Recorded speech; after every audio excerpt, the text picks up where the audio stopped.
ओम श्री गणेशाय नमः। बोलो सियावर रामचंद्र की जय। वीडियो शुरू करने से पहले मैं आपको बताना चाहती हूँ कि आप चैनल को सब्सक्राइब करें और बेल आइकन के बटन को दबाएं ताकि नई जो आने वाली कहानी है उसका नोटिफिकेशन सबसे पहले आपको मिले।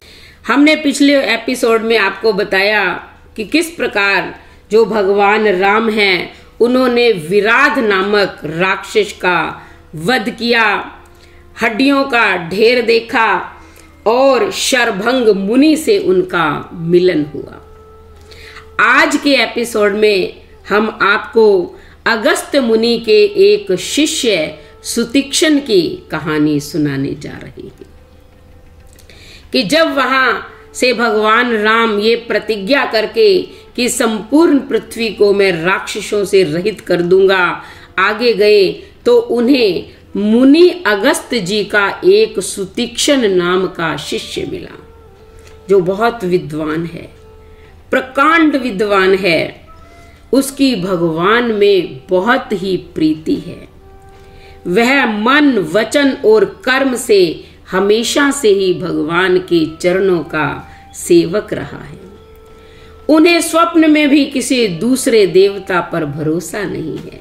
हमेशा भगवान राम के ही गुणों का गान करता रहता है। जैसे ही उसने सुना कि मेरे भगवान आए हैं तो तुरंत दौड़ा चला जाता है। कहते हैं कि हे विधाता, दौड़ने लग गया कि हे दीन बंधु, क्या मुझे भगवान राम मिलेंगे, मुझ पर दया करेंगे, मैं तो बहुत दुष्ट हूं। क्या भगवान राम अपने छोटे भाई लक्ष्मण और अपनी पत्नी सीता सहित मुझ पर कृपा करेंगे? मेरे हृदय में दृढ़ विश्वास नहीं होता, क्योंकि ना मेरे मन में भक्ति है, ना वैराग्य है और न ही ज्ञान है। पता नहीं भगवान मुझे मिलेंगे या नहीं, क्योंकि मैंने तो जीवन में कभी सत्संग नहीं किया, कोई योग साधना नहीं की, ना कभी यज्ञ किया है। प्रभु के चरणों में भी पता नहीं मेरा दृढ़ अनुराग है या नहीं। क्योंकि जो महान लोग होते हैं वो कभी भी अपने गुणों का बखान नहीं करते हैं, वो अपनी प्रशंसा नहीं करते हैं। कहते हैं कि हो सकता है भगवान राम दया के भंडार हैं, क्या पता वो मुझ पर कृपा कर ही दे, ऐसा सोच रहे हैं। ऐसा सोचते सोचते ना उछल पड़े, ना उन्हें कुछ रास्ता दिख रहा है, ना कुछ सूझ रहा है। मैं कौन हूँ, कहाँ जा रहा हूँ, वो ये भी नहीं जान रहे हैं। बस आगे पीछे घूम घूम कर देख रहे हैं मेरे प्रभु राम कहाँ हैं, और नाच रहे हैं, गा रहे हैं, प्रसन्न हो रहे हैं।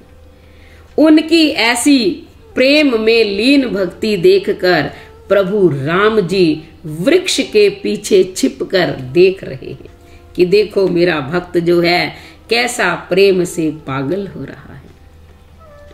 तो उनका ये प्रेम देखकर रघुनाथ जी ने क्या किया कि वो उसके हृदय में प्रकट हो गए। जैसे उसके हृदय में प्रकट हुए और प्रभु का दर्शन मुनि ने पाया तो वो वहीं बैठ गए, क्योंकि वो मुनि इधर उधर घूम रहा था। तो भगवान ने कहा इसको स्थिर करता हूं, इसलिए वो हृदय में प्रकट हुए और मुनि वहीं बैठ गया। अब उनका शरीर जो है रोमांचित हो गया। अब भगवान राम उसके पास गए और उसे देखकर मन ही मन बहुत प्रसन्न हुए। भगवान भक्त को जगा रहे हैं, उठा रहे हैं, लेकिन वो मुनि नहीं जाग रहे, सोए हुए हैं, क्योंकि उन्हें तो प्रभु के साक्षात हृदय में दर्शन हो रहे हैं, आनंद की प्राप्ति हो रही है। भगवान राम ने सोचा कि ऐसे तो ये जागने वाला नहीं है।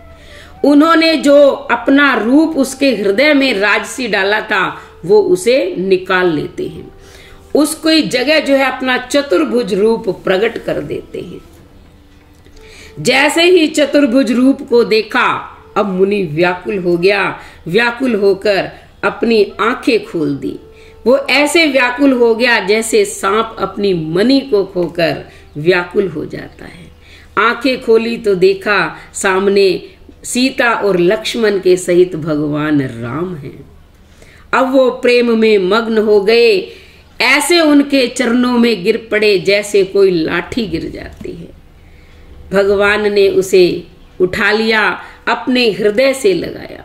भगवान भी प्रसन्न है, भक्त भी प्रसन्न है। मुनि बार बार भगवान राम के चरणों को स्पर्श कर रहे हैं कि हे प्रभु, आज आपने मुझे धन्य कर दिया। फिर वो उन्हें अपने आश्रम में लेके आते हैं, उनकी पूजा अर्चना करते हैं, उन्हें कंद मूल खाने को देते हैं और फिर उनकी स्तुति करने लग जाते हैं। जितने भी मुनि हैं सब ने भगवान की स्तुति करके आनंद को, परम आनंद को पाया है। अब यहाँ मुनि भी उनकी स्तुति कर रहे हैं, गुणों का गान कर रहे हैं और कह रहे हैं कि हे प्रभु, आप इसी रूप में मेरे हृदय में निवास कीजिए हमेशा। मैं आपका सेवक हूँ और आप मेरे स्वामी हैं। ऐसा मुझे कभी भी अहंकार ना हो, ऐसा मुझे वर दे दीजिए। मुनि के ऐसे वचन सुनकर भगवान राम प्रसन्न हो जाते हैं। तब उन्होंने मुनि को फिर प्रसन्न होकर अपने हृदय से लगाया और कहा कि हे मुनि, मुझे परम प्रसन्न जानो कि मैं तुम पर बहुत खुश हूं। तुम वर मांगो, जो तुम्हारी इच्छा हो मैं तुम्हें वही दे दूंगा। तो मुनि सुतीक्षण जी ने कहा कि मैंने तो कभी वर मांगा ही नहीं है प्रभु, मुझे तो वर मांगना नहीं आता। मैं तो बहुत भोला हूँ, सीधा हूँ। ये वरदान क्या होते हैं मुझे नहीं पता। मुझे समझ में नहीं आ रही कि मैं क्या मांगू। रघुनाथ जी ने कहा कि आपको जो अच्छा लगे वो मांग लो। तो नहीं, उसने कहा कि मुझे कुछ नहीं, हे प्रभु, आपको जो अच्छा लगे वो दे दीजिए। तब भगवान राम ने कहा कि हे मुनि, तुम्हें मैं अपनी प्रगाढ़ भक्ति दे रहा हूँ, वैराग्य विज्ञान दे रहा हूँ। तुम समस्त गुणों की खान हो जाओ, ज्ञान के निधान हो जाओ और कभी भी मेरी माया का प्रभाव तुम पर न पड़े, ये मैं तुम्हें वरदान दे रहा हूँ। तब मुनि ने कहा कि हे प्रभु, अब देखो मुनि बड़ा चालाक है, कहता है कि आपने वरदान दिया वो मैंने पा लिया, मुझे मिल गया। अब मुझे जो अच्छा लग रहा है आप वो वरदान भी मुझे दे दीजिए। लालच आ जाता है भगवान को देखकर। तो कहते हैं कि आप मेरा जो हृदय है इसमें सदैव निवास करेंगे, बस इतना जो है वचन मुझे अवश्य दे दीजिए, क्योंकि मेरे हृदय से आपको कहीं नहीं जाना है। भक्ति आपने दे दी बहुत अच्छी है, लेकिन सदैव इसी रूप में कि लक्ष्मण जी आपके साथ हैं, माता सीता आपके साथ हैं, आप तीनों की जो अलौकिक दिव्य झांकी है वो मेरे हृदय में विराजमान रहे। आप मुझे ये वरदान दे दीजिए। उन्होंने कहा ठीक है, प्रसन्न हो गए। भगवान रामचंद्र जी ने कहा कि ठीक है, मैंने तुम्हें वरदान दे दिया, हमेशा मैं इसी रूप में तुम्हारे हृदय में रहूंगा। अब मैं आगे जाता हूँ, आपके गुरु अगस्त ऋषि से मिलना चाहता हूँ। अब देखो सुतीक्षण जो है भगवान को छोड़ना नहीं चाहता और कह रहा है हाँ प्रभु, मुझे भी बहुत दिन हो गए गुरु के दर्शन ही नहीं किए, क्योंकि मैं तो इसी आश्रम में रह रहा हूँ, इसलिए मैं भी आपके साथ चलूंगा, मुझे भी इस बहाने गुरु के दर्शन हो जाएंगे। मुनि की ये चालाकी देखकर भगवान राम जो है हंसने लगते हैं और उनको साथ ले लेते हैं। बहुत प्रसन्न है। फिर श्री रामचंद्र जी अगस्त मुनि के आश्रम पर पहुंचते हैं। सुतीक्षण तुरंत गुरु के चरणों में पड़ जाता है, उन्हें दंडवत प्रणाम करता है और कहता है कि हे गुरुदेव, अयोध्या के राजा दशरथ के पुत्र जो इस जगत के आधार हैं, श्री रामचंद्र जी छोटे भाई लक्ष्मण जी और माता सीता के सहित आपसे मिलने आए हैं। आप जिनका दिन रात भजन करते हैं, यह सुनते ही अगस्त्य मुनि भी भगवान के प्रेम में पागल हो जाते हैं। तुरंत उठे, दौड़े, भगवान को देखकर उनके नेत्रों में भी जल भर आया। दोनों भाइयों ने मुनि के चरणों में प्रणाम किया, माता सीता ने भी प्रणाम किया और ऋषि ने उठाकर राम और लक्ष्मण को अपने गले से लगा लिया। जो जो मुनि भगवान को गले लगा रहे हैं वो भगवान की स्वयं की ही शक्तियां हैं, क्योंकि भगवान को पाना इतना सरल भी नहीं है जितना लोग समझते हैं।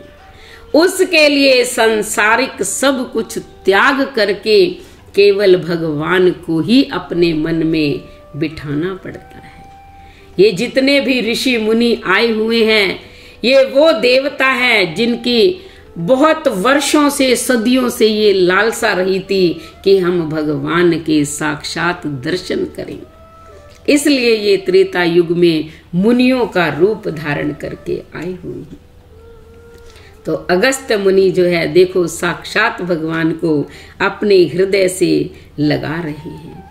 उन्हें आसन प्रदान करते हैं, बिठाते हैं और कहते हैं कि हे प्रभु, आज मैं आपके दर्शन करके धन्य हूंगी, क्योंकि आप साक्षात अपने रूप में मेरे आश्रम पर पधारे हैं। देखो वो भक्त कितना भाग्यवान है कि भगवान जिसके द्वार पर पहुंच जाते हैं। ऋषि मुनि, योगी, तपस्वी, ज्ञानी, जिन्होंने नेति नेति की न इति कहकर छोड़ दिया, वही भगवान आज वन में वनवास के अंतर्गत मुनियों को दर्शन दे देकर उनका जीवन धन्य कर रहे हैं, प्रसन्न हो रहे हैं। ऋषि मुनि अपने भाग्य की सराहना कर रहे हैं। फिर अगस्त्य मुनि जो है भगवान रामचंद्र जी को अपने सामने आसन पर बिठाते हैं, उनके चरण जो है धोते हैं। अब टकटकी लगाए देख रहे हैं, यहाँ भक्त और भगवान का मिलन हो रहा है। अपने आप को सौभाग्यशाली मान रहे हैं। तब भगवान राम मुनि से कहते हैं कि हे प्रभु, आपसे तो कोई बात छिपी नहीं हुई है। मैं जिस कारण से यहाँ वन में आया हूं आप सब जानते हैं कि दुष्टों का संहार करने के लिए इस समय बहुत बड़े बड़े राक्षस हो चुके हैं। वो ऋषि मुनियों को परेशान कर रहे हैं, उनका नाश करने के लिए और अपने भक्तों को सुख देने के लिए ही मैंने ये अवतार लिया है। मुनि प्रसन्न हो जाते हैं, कहते हैं कि हे प्रभु, हमारे लिए क्या आज्ञा है। तो भगवान ने कहा कि आप मुझे बताइए कि मैं कैसे इन राक्षसों का संहार करूं, कि ये राक्षस किस प्रकार आपको दुख दे रहे हैं। मैं उनका वध करना चाहता हूं, पूरी सृष्टि में से सभी राक्षसों को हटाना चाहता हूं, तो आप कृपा करके मुझे बताइए। जब मुनि ने ये सुना तो वो मुस्कुराए, कहते कि हे नाथ, आपने क्या समझकर मुझसे ये प्रश्न किया है। हे पापों का नाश करने वाले, मैं तो आप ही के भजन के प्रताप से आपकी कुछ थोड़ी सी महिमा जानता हूं, ज्यादा नहीं जानता।